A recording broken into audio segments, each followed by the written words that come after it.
नमस्कार दोस्तों। अभी हम देखेंगे nature and scope of admin law. ये 12 मार्क्स के लिए हमेशा आता है और ये बार बार आता रहता है। तो इसका मेन है, फर्स्ट तो एडमिन लॉ क्या है। Admin law is study of law that governs the activities of the admin agencies and government with companies. Government with comprises जो 3 शाखा है, एक है लेजिस्लेटिव जो रूल बनाती है, दूसरी है एग्जीक्यूटिव जो इम्प्लीमेंटेशन ऑफ लॉ करती है, और तीसरी है जुडिशियरी जो एजुकेशन और जजमेंट देने का काम करती है। इसके बाद आता है डेफिनेशन। डेफिनेशन में आइवर जेनिंग का जो डेफिनेशन है वो है admin law is law relating to admin.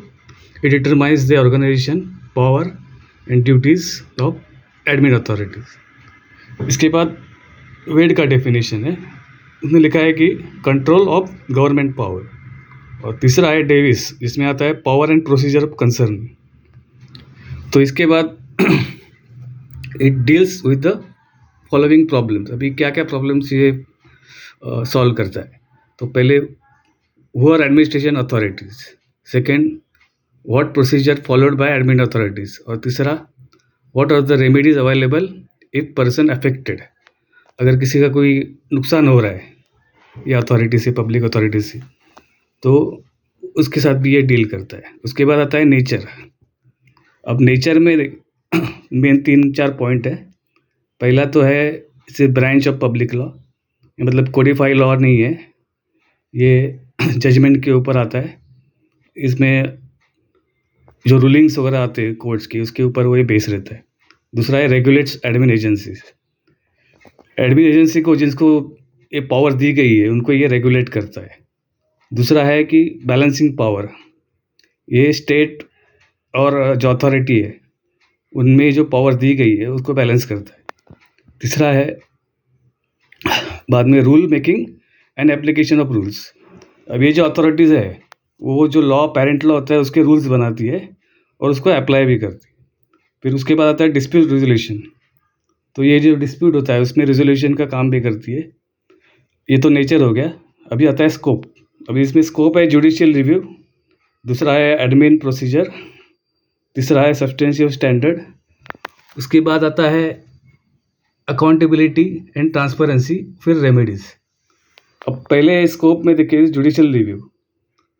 तो जुडिशियल रिव्यू में क्या आता है, जो भी निर्णय लिया जाता है कोर्ट अपना, उसका रिव्यू हो जाता है। अथॉरिटी का कोई निर्णय लेती है वो अल्ट्रा वायरस होती है, अगर उनके कार्य से बाहर है तो वो जुडिशियल रिव्यू में आ जाता है।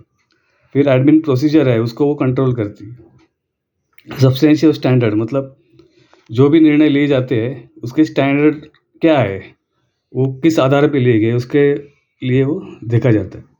उसके बाद अकाउंटेबिलिटी एंड ट्रांसपेरेंसी, जो भी निर्णय लिए गए हैं उसमें अकाउंटेबिलिटी, मतलब गवर्नमेंट या अथॉरिटी को उसका जवाब देना पड़ता है, और उसमें ये ट्रांसपेरेंसी रहती है जिससे पब्लिक का भी फ़ायदा होता है। और रेमेडीज़ में आता है कि अथॉरिटीज़ आपको क्या क्या रेमेडी दे रही है वो उसमें लिखना पड़ता है। उसके बाद आता है reasons on growth for admin law. अभी रीजंस क्या है इसमें, एडमिन लॉ क्यों ग्रोथ कर रहा है। तो पहला है कंसेप्ट ऑफ वेलफेयर स्टेट। तो भारत है अपना वेलफेयर स्टेट है, पब्लिक के लिए जो भी अच्छी योजनाएं, सुविधाएं आती है वो इसमें आ जाती है। फिर दूसरा है इनएडिक्वेट जुडिशियल सिस्टम। अभी जुडिशियल सिस्टम पे बहुत भार रहता है, बहुत केसेस पेंडिंग रहती है और वो कुछ ज़्यादा ही मतलब टाइम कंज्यूमिंग रहता है। इसके लिए ये दिया जाता है, डेलीगेट स्कोप जाता है एडमिनिस्ट्रेशन के लिए। इसके बाद लेजिस्लेचर भी ऐसे ही रहता है, क्योंकि वो कोई भी कानून पास करने के लिए पहले दोनों सदनों से या लोकसभा राज्यसभा से पास करवाना पड़ता है, उसके बाद ही ये होता है। तो क्या होता है, एडमिन लॉ क्या करता है, ये जो प्रोसीजर है उसको कम कर देता है, मतलब कोर्ट लेजिस्लेचर पे जो भार रहता है उसको कम कर देता है। फिर एक्सपेरिमेंटेशन, मतलब एक्सपेरिमेंटेशन भी कर सकते हैं। जो अथॉरिटीज़ को दी गई है पावर, उसको ये कितना फ़ायदा होता है या नुकसान होता है वो देख के आगे की पॉलिसीज़ तैयार की जाती है। Then increasing demand for public. अभी पब्लिक का भी कुछ डिमांड रहते हैं, जैसे जैसे टेक्नोलॉजी आती है, कुछ बढ़ते जाता है, तो उसके लिए नए रूल्स बनाने पड़ते हैं। जैसे ट्रैफिक रूल्स है, ये वो नई नई गाड़ियाँ आती है तो नए रूल्स भी बन जाते हैं। तब इसमें मेन 2 केसेस है, एक है रिज वर्सेस बल्डविन और दूसरा है AK Kraipak versus union of India. अभी ये 2 केसेस आप सर्च करेंगे तो आपको मिल जाएगा। फिर ये दोनों केसेस उसमें लिंक में हैं। धन्यवाद।